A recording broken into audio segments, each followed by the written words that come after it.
front row.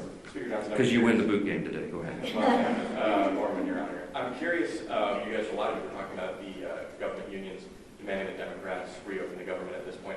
Do you think that that is building on President Trump's gains with labor unions for the 2024 election? Do you think that this is a sign of a different relationship between House and Senate Republicans and federal government employees? Do you welcome these people in your tent? Of course. Claims that these are not traditional allies of yours in a lot of... President Trump and the Republican Party achieved some very important historic things in the last election cycle. We had a true demographic shift in the election.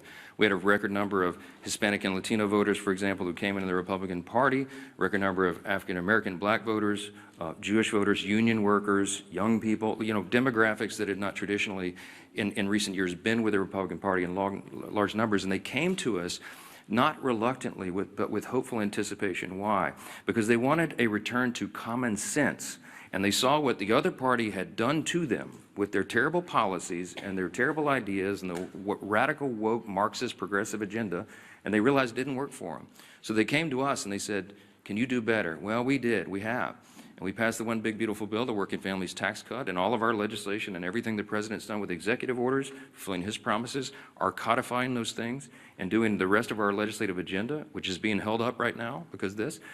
We're delivering for those people. So it is not a surprise to me that union workers would come enthusiastically supporting common sense. What we're asking for here is common sense. They're supporting the party. They're supporting the president because they know who's working for the American people and who is not, who is causing and inflicting pain on the American people.